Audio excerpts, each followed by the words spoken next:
अस्सलाम वालेकुम क्लास। आज हम डिस्कस करेंगे सेकेंड ईयर का chapter number 16 sport and movement. Topic है हमारा एंडोस्केलेटन। प्रीवियसली हमने देखा है स्केलेटन की ही टाइप्स जो कि थी हाइड्रोस्टेटिक स्केलेटन, एक्सोस्केलेटन, और आज हम पढ़ेंगे एंडोस्केलेटन। ठीक है, तो एंडोस्केलेटन की सबसे पहले इंट्रोडक्शन। एंडोस्केलेटन है क्या? तो endoskeleton rigid, tough and hard inner framework है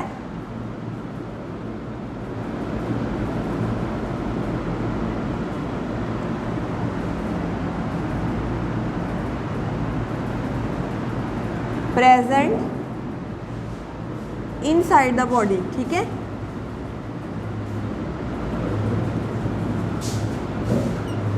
एंडोस्केलेटन क्या है? Rigid, tough and hard inner framework present inside the body. ठीक है, अब एंडोस्केलेटन और एक्सोस्केलेटन का डिफरेंस अगर करें तो सबसे मेजर डिफरेंस ये है कि एंडोस्केलेटन जो है ये लिविंग है और जो एक्सोस्केलेटन था वो नॉन लिविंग था। तो एंडोस्केलेटन क्या है? Living structure.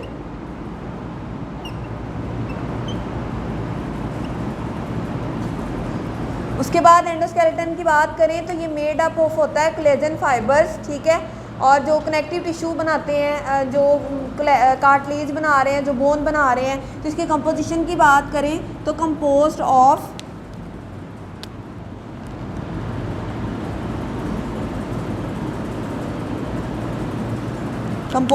Bone and cartilage.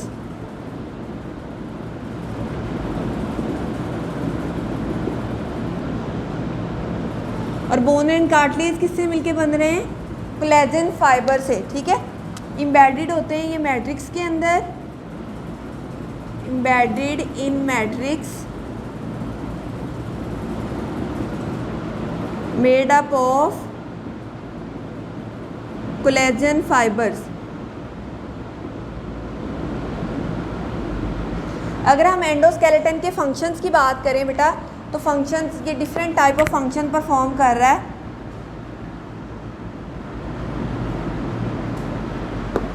क्या क्या फंक्शन परफॉर्म कर रहा है?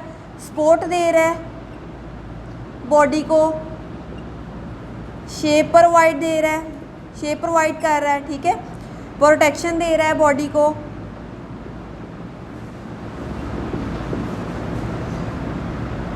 डिफरेंट सेल्स की फॉर्मेशन कर रहा है, उसमें डिफरेंट सेल को प्रोटेक्ट कर रहा है। ब्रेन सेल हो गया, लंग्स हो गए, किडनी, लीवर हमने पढ़ा था। ठीक है, इसके अलावा क्या करता है? इंपॉर्टेंट रोल मूवमेंट में हेल्प करता है, मूवमेंट ऑफ बॉडी में हेल्प कर रहा है, सपोर्ट कर रहा है, शेप प्रोवाइड कर रहा है, प्रोटेक्शन दे रहा है, मूवमेंट ऑफ बॉडी में हेल्प कर रहा है। ठीक है, इसकी कंपोजिशन की अब डिटेल में बात करते हैं। तो कंपोजिशन से क्या मुराद है?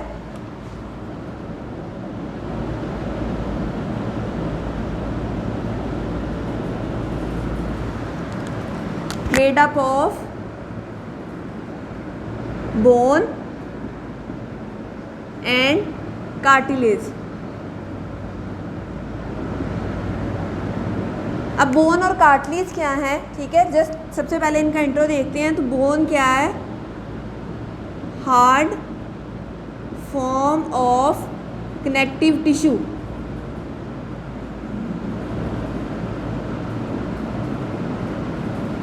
जबकि अगर कार्टिलेज की बात करें तो कार्टिलेज क्या है? Soft form of connective tissue.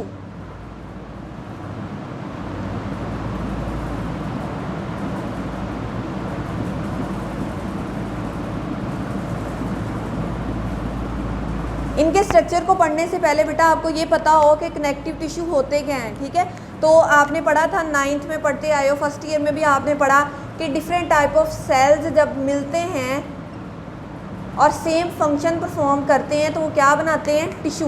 अब फॉर एग्जांपल ये सेल्स हैं। ठीक है, अब सेल्स बना के मिलके क्या बना रहे हैं? टिश्यू। अगर इन सेल्स के अंदर फाइबर मौजूद हों, ठीक है, ये दोनों सेल, ये सेल है, ये भी सेल है, ये सेल है, ये सेल है। अब अगर ये सेल एक फाइबर्स के साथ आपस में जुड़े हुए हों, फॉर एग्जांपल अगर मैं फाइबर इनमें बनाऊं तो मैं इस तरह से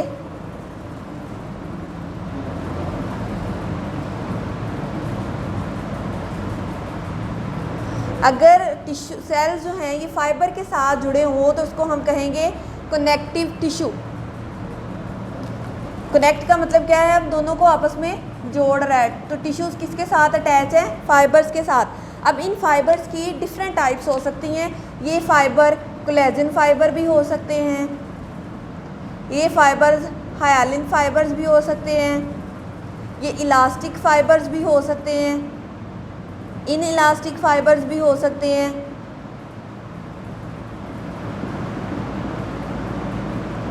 तो ये बेस करता है कौन सा टिश्यू है, ठीक है।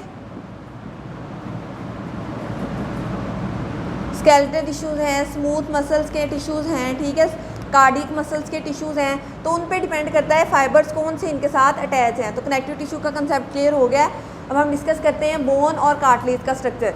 तो अगर ये टिश्यू जो हैं कनेक्टिव टिश्यू हार्ड फॉर्म में मौजूद है, सख्त है, इनका स्ट्रक्चर रिजिड है, सपोर्ट प्रोवाइड कर रहा है, तो वो होगा बोन।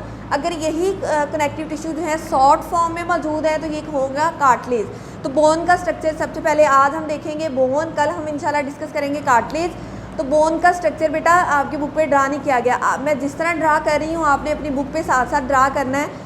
बोन को समझना बहुत ज़रूरी है आपके लिए, उसके फंक्शंस के लिए कंसेप्ट बहुत ज़रूरी है आपका, ठीक है। तो बोन का स्ट्रक्चर सबसे पहले ड्रा करते हैं।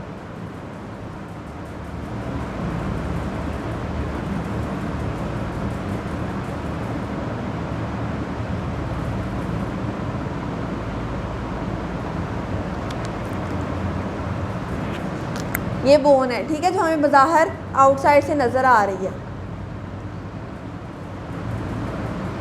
अब मैं इसके पार्ट्स आपको दिखाऊंगी।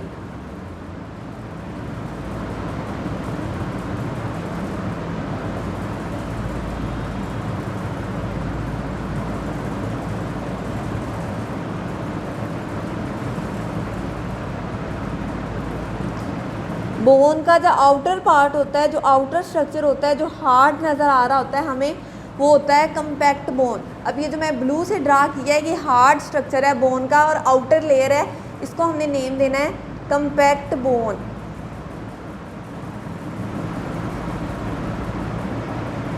ठीक है। अब इस कम्पैक्ट बोन के अंदर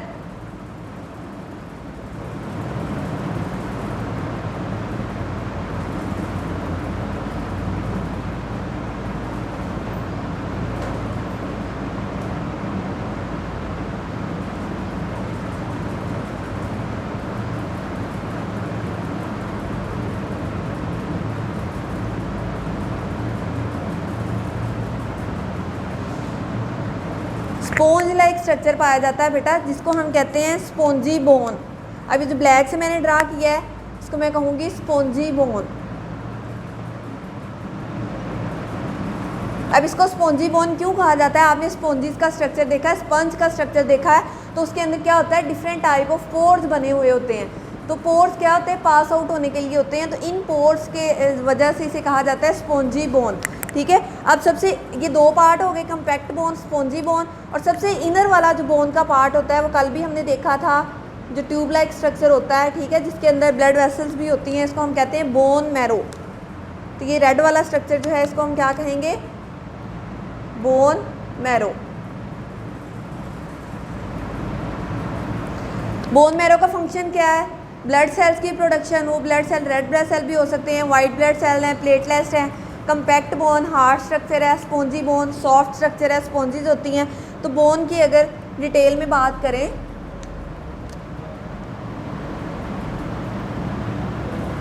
तो कितने पार्ट्स पढ़े हमने, 3 पार्ट्स पढ़े हैं। सबसे पहले है कम्पैक्ट बोन,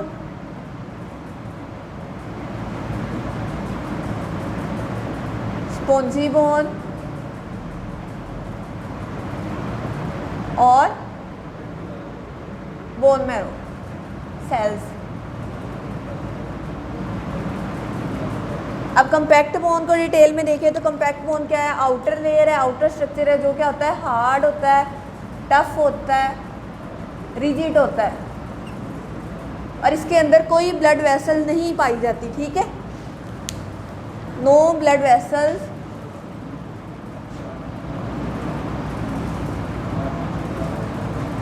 लेकिन अगर स्पोंजी बोन की बात करें तो ये स्ट्रक्चर जो है सॉफ्ट होता है,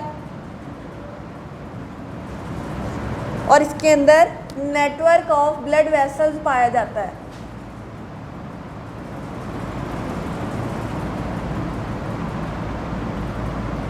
ठीक है, बोन मैरो सेल्स हैं तो ये क्या होते हैं, ये क्या करते हैं, फॉर्मेशन ऑफ ब्लड सेल्स। अगर इसके कंपोजिशन की बात करें बेटा, बोन की कंपोजिशन की बात करें तो ये ऑलरेडी हमने पढ़ लिया है कि इम्बेडेड होते हैं in the matrix made up of collagen fibre. तो bone is made up of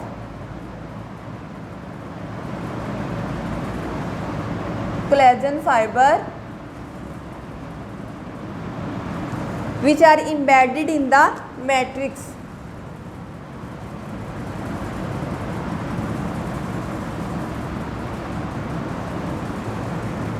उसके बाद क्या होता है, ये स्ट्रक्चर जो है बोन का हार्ड क्यों हो जाता है, हार्ड इसलिए हो जाता है, structure is hardened by the deposition of, हमने पढ़ा है कि बोन्स के अंदर बहुत सारे मिनरल्स स्टोर होते हैं। फॉर एग्जांपल अब कैल्शियम फास्फेट है, ठीक है, CaPO4 है, तो ये क्या होता है, कैल्शियम फॉस्फेट जो है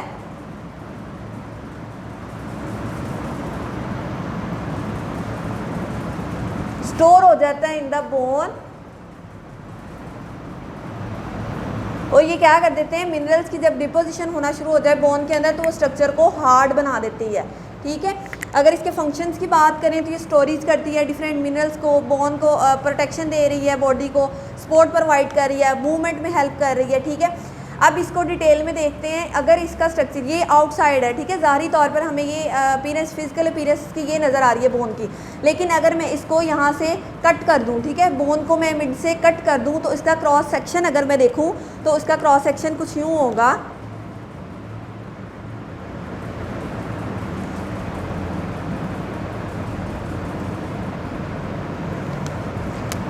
इसको मैंने कट कर दिया है, ठीक है, फॉर एग्जांपल मिड से, और मैं इसका क्रॉस सेक्शन देख रही हूँ तो क्रॉस सेक्शन के दरमियान मुझे ये चीज़ें नज़र आएंगी।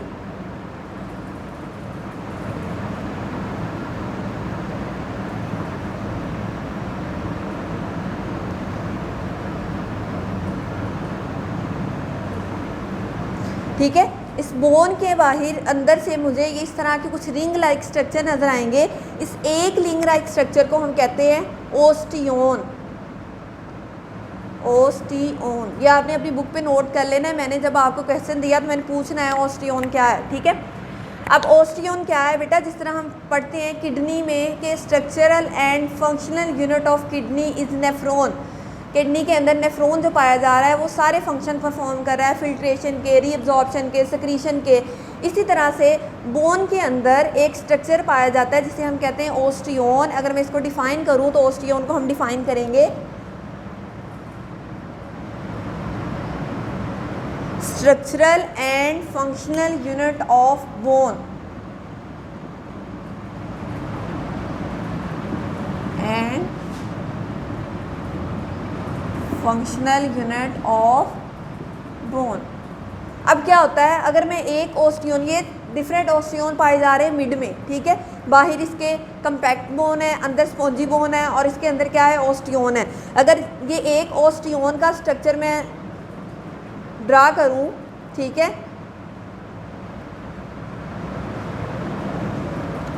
तो क्या होता है इसके अंदर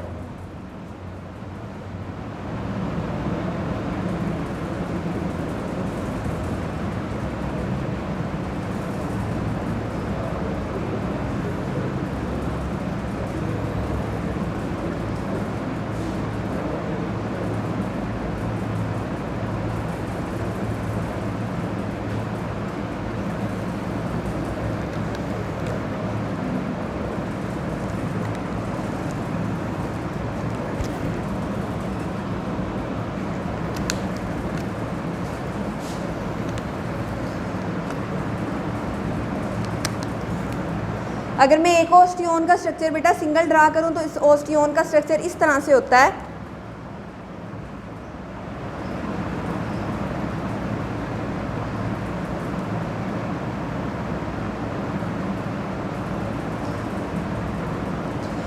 अब ये जो अंदर फ्लूइड है, ठीक है, ओस्टियोन के अंदर जो फ्लूइड है इसको हम कहते हैं मैट्रिक्स या लैमिला, ठीक है। इस फ्लूइड का क्या नेम है? मैट्रिक्स या लैमिला। अब हम यहाँ से तब से पढ़ रहे हैं कि embedded in the matrix made up of collagen fibre. तो वो मैट्रिक्स कहाँ है? यहाँ है, अंदर बोन के, ठीक है।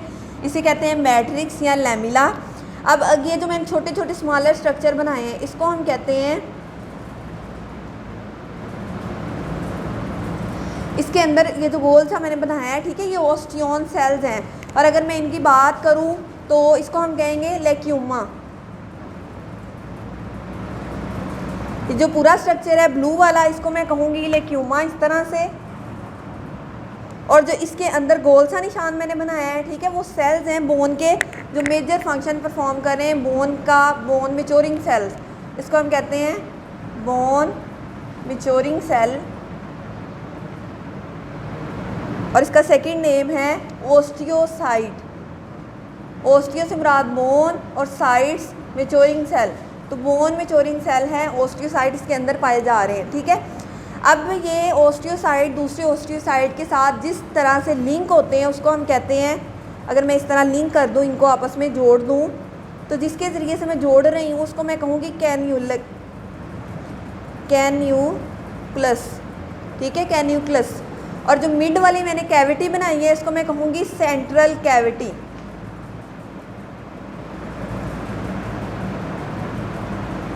मैं अगेन रिपीट कर रही हूँ बेटा, ये आपकी बुक पे ये भी स्ट्रक्चर ड्रा नहीं है, ये भी नहीं है, ये भी नहीं है, लेकिन ये एमडी कैट के लिहाज से बहुत इंपॉर्टेंट टॉपिक है, ठीक है, बोन। इसलिए मैं आपको इन डिटेल समझा रही हूँ ताकि आप भी नोट डाउन करो और अच्छे से याद करो, इसको प्रिपेयर करो। बोन के अंदर अब मैंने आपको बताया कि कैन्यूलकस के ज़रिए से आपस में जुड़े होते हैं। मैट्रिक्स जो फ्लूइड होता है, लेक्यूमा जो बोन फॉर्मिंग सेल ओस्टियोसाइट के अंदर होता है, ठीक है। ये मिड में है सेंट्रल कैविटी, और इस सेंट्रल कैविटी के अंदर ये दो लाइन्स ही मैंने बनाई, ये वेन्स एंड कैपिलरीज हैं, ठीक है।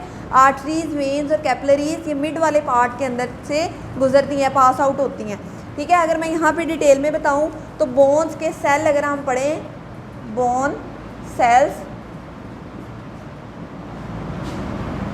तो bone consist on 3 types of cell.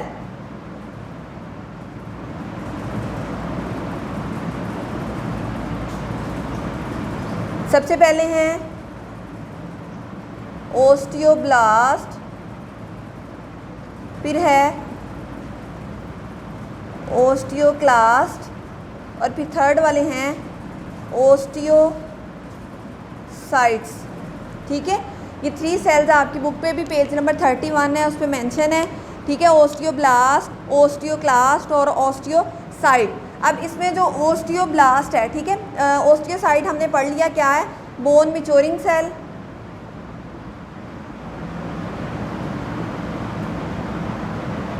अगर हम ओस्टियोक्लास्ट की बात करें तो ये है बोन डिसॉल्विंग सेल। अगर ओस्टियोब्लास्ट की बात करें तो ये है बोन फॉर्मिंग सेल, ठीक है। अब इसको की याद करने की क्या है, ओस्टियो का मतलब तो आपको पता है बोन है। अब ओस्टियोब्लास्ट है, बी से बन रहा है बोन, बी से ही बन रहा है ब्लास्ट, तो बोन जो बन रही है जिस सेल से उसको हम कहेंगे ओस्टियोब्लास्ट, ठीक है। बोन फॉर्मिंग सेल जिससे बोन मेडअप हो रही है वो बी से, याद रखना, बी से ब्लास्ट है और बी से ही बोन है, तो ओस्टियोब्लास्ट। ओस्टियोसाइट यहाँ पे आपको याद रहेगा, इसका नहीं भूलेगा आपको कि बोन मैच्योरिंग सेल है जो बोन को मैच्योर कर रहे हैं, उसके अंदर पाए जा रहे हैं। रह गया बोन क्लास्ट, तो वो जो फॉर्मिंग सेल है और मैच्योरिंग सेल है, उसके अलावा बच कौन सा गया, डिसॉल्विंग, तो वो क्या हो गया, बोन डिसॉल्विंग सेल। तो ये 3 टाइप्स ऑफ सेल पाए जाते हैं, ओस्टियोब्लास्ट, ओस्टियोक्लास्ट, ओस्टियोसाइट। इनमें डिफरेंस आ सकता है आपको शॉर्ट क्वेश्चन में कि डिफरेंस बिटवीन, राइट है difference between osteoblast, osteoclast and osteocyte, ठीक है। आपको ओस्टियोन की डेफिनेशन आ सकती है, आपको इसकी कंपोजिशन आ सकती है सेपरेटली, और ये पूरा लॉन्ग क्वेश्चन भी बहुत इंपॉर्टेंट है, ठीक है। इसको बहुत अच्छे से आपने नोट डाउन कर लेना है, याद कर लेना है। अगर कोई भी कंफ्यूजन रह गई तो इंशाल्लाह हम नेक्स्ट लेक्चर में डिस्कस कर लेंगे, ठीक है।